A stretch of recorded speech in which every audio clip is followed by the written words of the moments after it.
बिस्मिल्लाहिर्रहमानिर्रहीम। नाज़रीन، इससे पहले हम इस चीज़ को बयान कर चुके थे कि इंसानों के लिए मज़हब ज़रूरी है, क्योंकि मज़हब के बगैर इंसान अगर ज़िंदगी गुजारेगा तो वो इंसानों वाली ज़िंदगी नहीं होगी, बल्कि वो हैवानों से भी बदतर ज़िंदगी होगी। तो इंसान के लिए मज़हब ज़रूरी है और मज़हब में भी इस्लाम ही ज़रूरी है। इस हवाले से भी हम सरसरी तौर पर पहले कलाम कर चुके। अब कुछ डिटेल और तफसील के साथ इस चीज़ को बयान करते हैं कि इस्लाम क्यों ज़रूरी है। इस्लाम इसलिए ज़रूरी है कि इस्लाम एक मुकम्मल ज़ाब्ता-ए हयात दीन है कि इस्लाम हमें हर मौजू के एतबार से, हर एतबार से हमारी जो है वो रहनुमाई करता है। जैसे इंसानों ने अल्लाह रब्बुल इज़्ज़त के बारे में कैसा नज़रिया रखना है, अल्लाह तबारक व तआला के बारे में इंसानों का क्या अकीदा होना चाहिए, इस्लाम हमें इस हवाले से पूरी रहनुमाई देता है। पूरी तफसील के साथ इस चीज़ को इस्लाम हमें बयान करता है। इसी तरह अंबिया किराम अलैहिमुस्सलातु वस्सलाम के बारे में इंसानों का क्या नज़रिया होना चाहिए, क्या फ़िक्र होनी चाहिए, कैसा अकीदा होना चाहिए, इस्लाम हमें इस हवाले से मुकम्मल तौर पर तफसील देता है,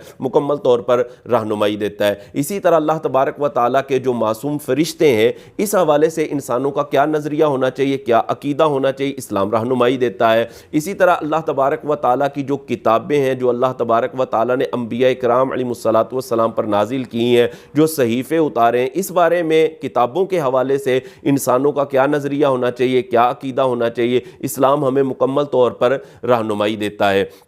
इसी तरह अगर देखा जाए, इंसान दुनिया के अंदर आया है तो दुनिया में कैसे रहना है, किस अंदाज के साथ ज़िंदगी गुजारनी है, ज़िंदगी के हर मोड़ पर जो हमें दीन रहनुमाई देता है वो दीन इस्लाम है कि तूने ज़िंदगी कैसे गुजारनी है, तूने रहना किस अंदाज के अंदर है। इस्लाम हमें मुकम्मल तौर पर इसकी वजाहत के साथ जो है वो रहनुमाई देता है। इसी तरह इंसान दुनिया में आया है, ज़ाहिर है इसने दुनिया से जाना भी है, मौत के हवाले से, फिर कब्र के हवाले से, फिर हशर के हवाले से, आखिरत के हवाले से, जन्नत और दोज़ख के हवाले से, यानी हर एतबार से जो दीन हमें रहनुमाई देता है और मुकम्मल तौर पर रहनुमाई देता है वो दीन इस्लाम ही है। लेकिन इसके बरखिलाफ अगर देखा जाए, दीगर जो अदियान है, दीगर जो मज़ाहिब हैं, उनकी जो असल कुतुब हैं उनके अंदर ही तहरीफ़ात हो चुकी हैं, तब्दीलियाँ हो चुकी हैं। वो जो जिस तरह किताबें नाजिल हुई थी वैसी वो किताबें अब मौजूद नहीं रही, और जो उसके अंदर किताबों के अंदर जो रहनुमाई मौजूद भी है वो इस तरह डिटेल और तफसील के साथ नहीं है कि जिस तरह के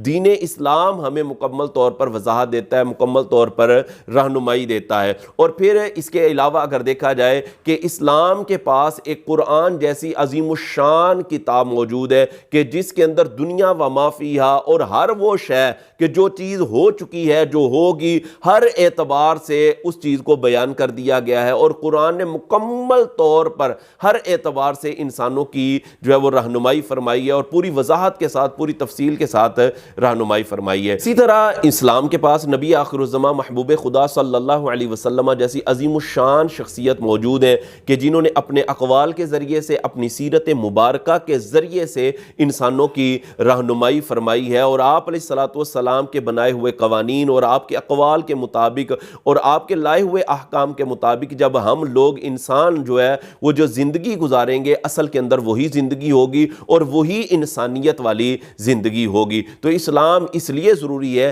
कि इस्लाम एक मुकम्मल ज़ाब्ता-ए हयात दीन है कि जिसके अंदर मुकम्मल तौर पर ऐसे कवानीन मौजूद हैं कि अगर उन कवानीन की इत्तिबा की जाए, उन कवानीन को माना जाए और उन कवानीन की इत्तिबा करते हुए ज़िंदगी गुजारी जाए तो इंसानियत वाली ज़िंदगी होगी। और वो ऐसी ज़िंदगी होगी जिसमें दुनिया के अंदर भी इंसान को कामयाबी मिलेगी और अगले मराहिल के अंदर भी इंसान को कामयाबी मिलेगी और आखिर आकर इंसान का ठिकाना जन्नत बन जाएगा।